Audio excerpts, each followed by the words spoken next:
Hello दोस्तों, welcome back to my channel. सभी student को बधाइयां, क्योंकि बजट 2022 आ चुका है और अब हम लोगों को क्या है कि और नए नए क्वेश्चंस को याद करना पड़ेगा। एग्जाम हो नहीं रहे हैं बट क्या है, क्वेश्चन पे क्वेश्चन याद करने पड़ रहे हैं। ठीक है, तो बजट 2022 आ चुका है और इससे क्या है, जो भी इंपॉर्टेंट पॉइंट्स है उनको इस वीडियो में हम लोग कवर करेंगे। ठीक है, तो सबसे पहले हम लोग बेसिक जो बजट है, मतलब कि जो जिससे एग्जाम में क्वेश्चन पूछे जाते हैं वो पहले तैयार करेंगे, फिर इसके बाद जो भी हमारा बजट आया है 2022 में उसको देखेंगे।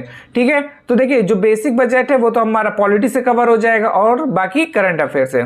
ठीक है, तो सबसे पहले हम लोग देखेंगे बजट 2022 क्या है। बजट 2022, ठीक है, तो सबसे पहले कि बजट जो वर्ड है ये कहां से आया है।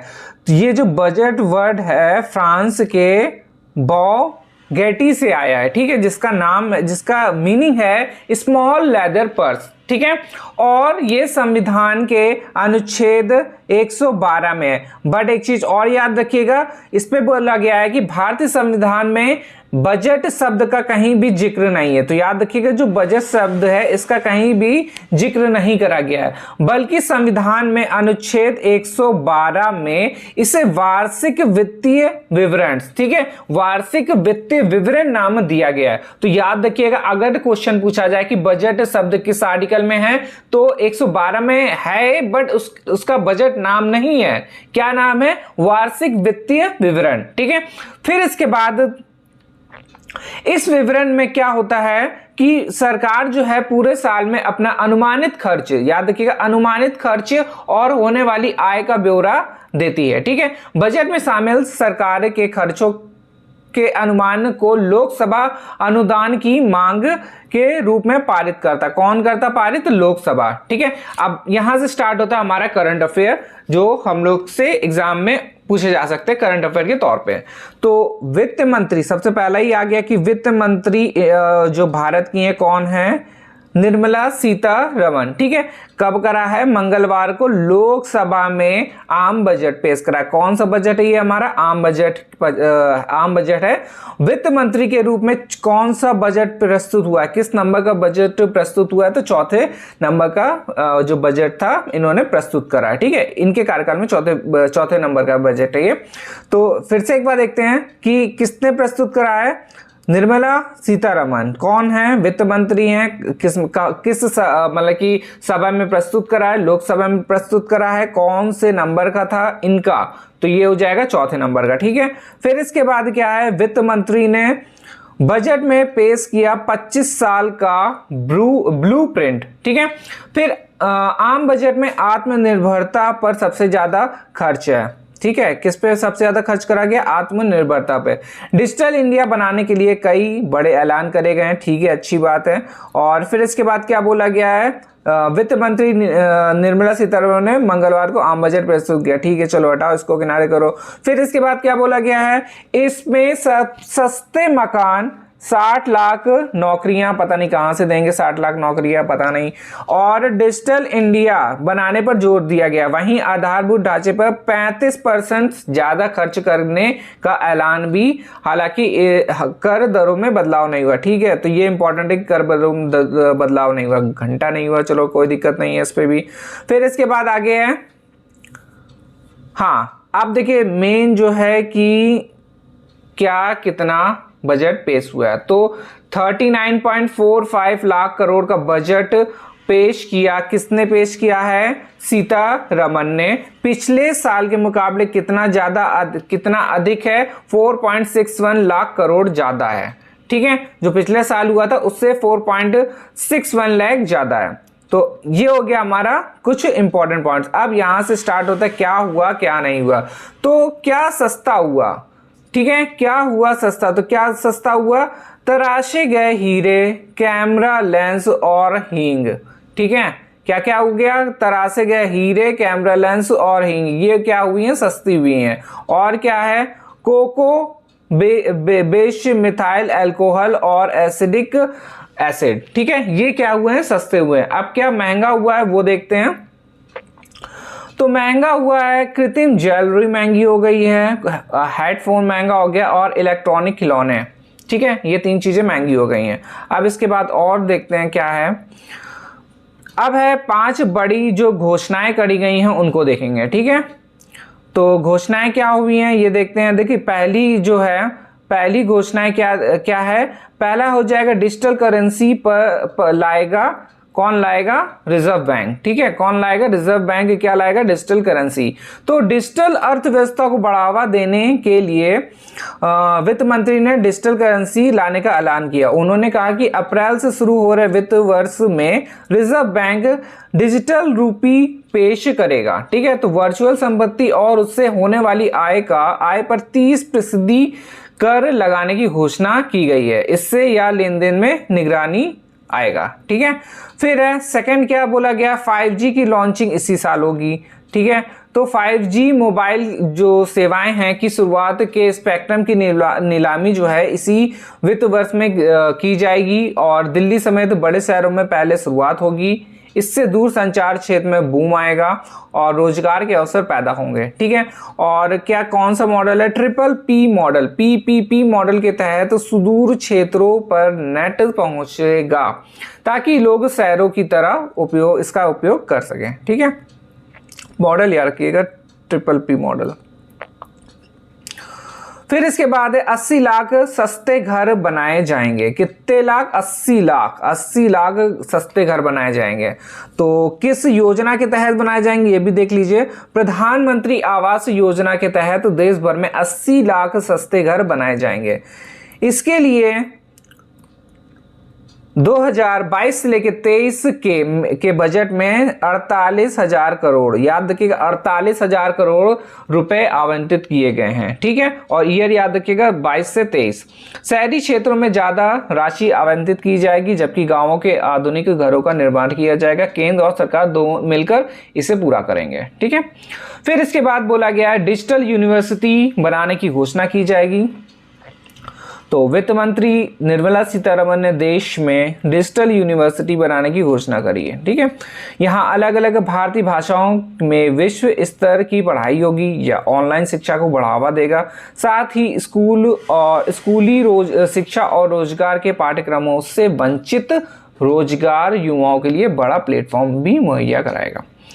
फिर इसके बाद दिया गया है 68% रक्षा उपकरण देश में खरीदे जाएंगे। कितने प्रतिशत है? 68%। इंपॉर्टेंट क्वेश्चन है, नोट डाउन कर लीजिएगा, ठीक है।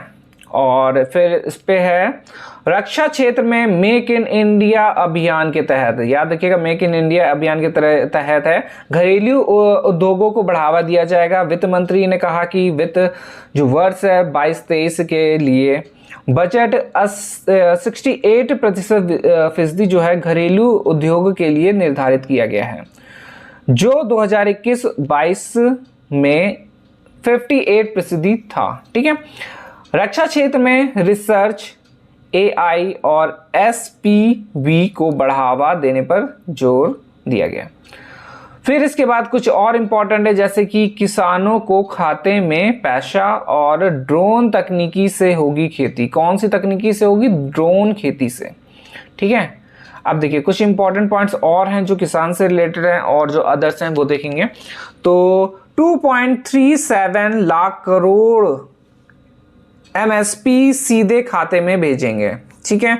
साल 2023 मोटा अनाज वर्ष घोषित। कौन सा अनाज वर्ष घोषित है? सबसे इंपॉर्टेंट है, ये भी काफी इंपॉर्टेंट क्वेश्चन बन सकता है, ठीक है। तो देखिए अंडरलाइन कर देते सही से। साल 2023 मोटा अनाज वर्ष घोषित, ठीक है। और खेती में क्या इस्तेमाल करा जाएगा? ड्रोन का इस्तेमाल होगा। गंगा किनारे 5 किलोमीटर दायरे में जैविक खेती होगी। कृषि विवि का पाठ्यक्रम बदला जाएगा। जो कृषि विश्वविद्यालय है उसका पाठ्यक्रम बदला जाएगा, ठीक है। और 5 किलोमीटर दायरे में कौन सी खेती होगी? तो जैविक खेती होगी। इंपॉर्टेंट है ये भी, जैविक खेती याद रखिएगा। फिर इसके बाद है ग्रामीण भारत। 60,000 करोड़ रुपए में हर घर में नल से जल मिलेगा। कितने हजार करोड़ रुपए में? 60,000 करोड़ रुपए से। फिर 2025 तक ऑप्टिकल फाइबर से सभी गांव जोड़े जाएंगे। ज्यादा बजट दिया, ठीक है, इस पे ज़्यादा बजट दिया गया है। कब तक जोड़े जाएंगे ये देख लीजिए, जो ईयर दिया गया है 2025, ठीक है, 2025 तक की ऑप्टिकल फाइबर से सभी गांव जोड़े जाएंगे, ठीक है। फिर हिमाचल प्रदेश और उत्तराखंड समेत पहाड़ी व जो सीमाई इलाकों पर बसे गांवों के लिए पर्वतमाला योजना का ऐलान हुआ है, ठीक है। फिर इसके बाद है बैंक के कुछ इंपॉर्टेंट है।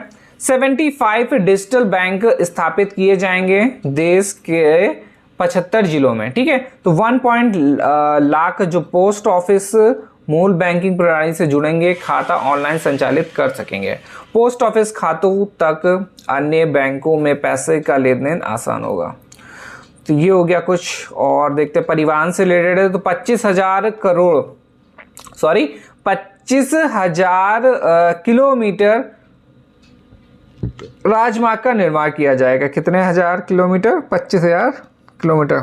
और 60 किलोमीटर की लंबाई वाले कुल 8 रोपवे परियोजना के अनुबंध जारी करने का फैसला है। तीव्र आवाजाही के लिए पीएम गति शक्ति मास्टर प्लान लाया जाएगा। कौन सी गति शक्ति मास्टर प्लान है? पीएम गति शक्ति मास्टर प्लान लाया जाएगा, ठीक है, तीव्र गति आवाजाही के लिए। फिर इसके बाद है बुनियादी ढांचा। इस पे क्या बोला गया है? 7 जो प्रमुख क्षेत्र बुनियादी ढांचे के गिनाए, इसमें सड़क है और रेलवे हो गया, हवाई अड्डा हो गया, बंदरगाह हो गया, सार्वजनिक परिवहन हो गया, और क्या है, जलमार्ग हो गया, और लॉजिस्टिक शामिल है, ठीक है। तो ऊर्जा बदलाव, सूचना प्रौद्योगिकी, संचार, जल और जल निकासी क्षेत्र में अर्थव्यवस्था को गति में मदद करेंगे। फिर इसके बाद है तकनीकी। अब तकनीकी में क्या बोला गया ये देखते हैं। किसानों को डिजिटल और हाईटेक सेवाएं मुहैया कराने के लिए ड्रोन का इस्तेमाल होगा। किसका इस्तेमाल होगा? ड्रोन का इस्तेमाल होगा। किस लिए? क्योंकि डिजिटल और हाईटेक सेवाएं जो है मुहैया कराई जाएगी। फिर इलेक्ट्रिक वाहनों के लिए के प्रयोग को बढ़ावा देने के लिए चार्जिंग स्टेशन, ठीक है, चार्जिंग स्टेशन बदलने की सुविधा के लिए नीति लाई जाएगी। फिर इसके बाद है आयकर। अब आ जाइए आयकर पे। तो आयकर में क्या बोला गया? मध्य वर्ग को आयकर में बदलाव को लेकर बड़ी उम्मीदें थी, लेकिन मायूसी हाथ लगी। यह 7वां ऐसा बजट था जिसमें आयकर स्लैब में बदलाव नहीं हुआ। एटीसी के तहत निवेश और खर्चों में 1.5 लाख की सीमा बरकरार है, ठीक है। और फिर इसके बाद है हालांकि कर दाताओं के लिए बड़ा ऐलान किया गया है। अगर किसी करदाता ने अपनी सालाना आय की घोषणा में कोई गलती की है तो वह इसे 2 साल में सुधार सकता है। उसे रिटर्न अपडेट करना होगा, इससे मुकदमेबाजी कम होगी, ठीक है। अब फिर इसके बाद शिक्षा में ये इंपॉर्टेंट है क्योंकि शिक्षा से रिलेटेड हम लोग देख ही रहे हैं। तो 200 टीवी चैनल खोले जाएंगे। कितने टीवी चैनल है? 200 टीवी चैनल खोले जाएंगे पीएमई विद्या के 1 क्लास 1 टीवी चैनल योजना में, ठीक है। तो सभी राज्यों में 1 से 12 तक की, कितने में? 1 से 12 तक की क्षेत्रीय भाषाओं में पढ़ाई की सुविधा। और इसमें क्या होगा? जो चैनल खोले जाएंगे उसमें गणित और एवं विज्ञान में 750 वर्चुअल प्रयोगशाला और समकालीन से शिक्षण से परिवेशन के 75 कौशल ई प्रयोगशालाएं स्थापित की जाएंगी, ठीक है। तो 750 जो वर्चुअल प्रयोगशाला हो गई और कितनी है? 75 जो है कौशल ई प्रयोगशालाएं स्थापित की जाएंगी। फिर इसके बाद है कर्मचारी। अब कर्मचारी में देख लेते क्या है। तो 14% का योगदान नेशनल पेंशन स्कीम। कितने फीसदी का? इंपॉर्टेंट है ये, कितने फीसदी का हो जाएगा नेशनल पेंशन स्कीम में? 14% का जो योगदान है। राज्यों के भी कर्मचारी पहले या 10% था। कितना प्रतिशत था? 10 था, अब 14 कर दिया गया। जबकि केंद्र के कर्मचारियों का यह पहले से 14% था, ठीक है। एमएनपी में योगदान का छूट दिलाता है। फिर इसके बाद है कॉर्पोरेट सेक्टर। 15% की रियायती कॉर्पोरेट कर दी गई और इसमें क्या है, एक वर्ष के लिए मार्च 2024 तक जारी रहेगी नवगठित विनिर्माण कंपनी के लिए। ठीक है, फिर इसके बाद है कॉर्पोरेट सोसाइटी के लिए 18% कर को घटाकर कितना कर दिया गया, 15% का ऐलान कर दिया गया। सरचार्ज जो है 12 से घटाकर कितना कर दिया गया, 7% कर दिया गया।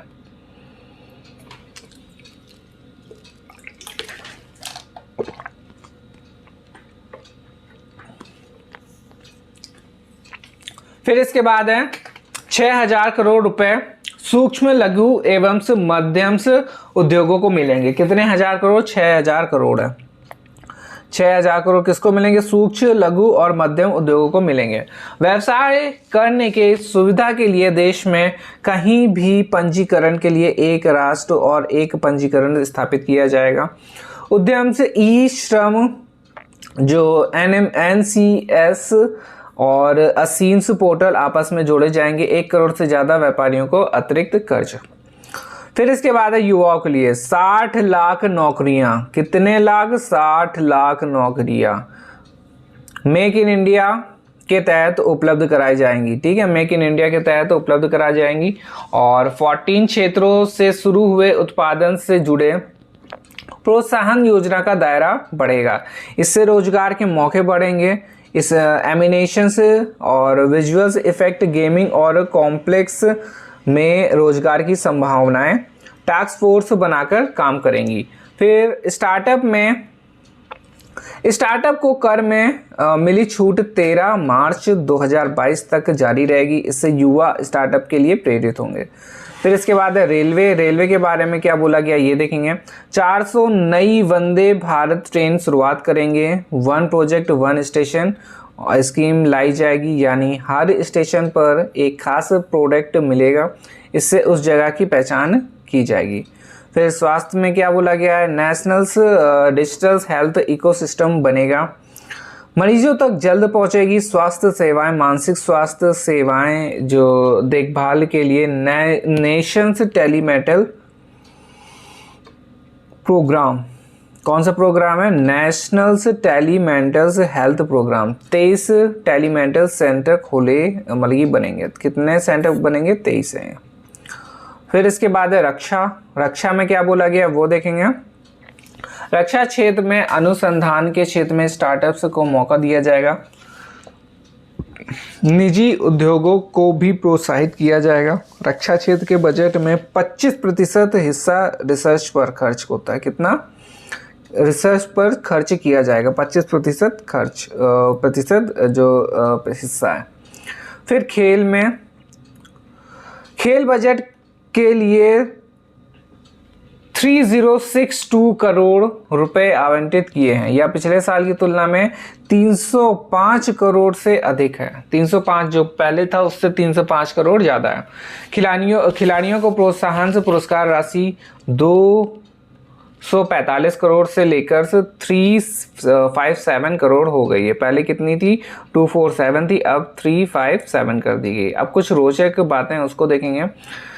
2022-23 में ई पासपोर्ट जारी किया जाएगा। यह साधारण पासपोर्ट का ही एक डिजिटल रूप होगा। इसमें इलेक्ट्रॉनिक माइक्रो प्रोसेसर चिप लगी होगी। ठीक है, इसमें क्या होगा, इसी में यात्री की पूरी जानकारी होगी, जिससे बायोमेट्रिक डाटा भी शामिल होगा।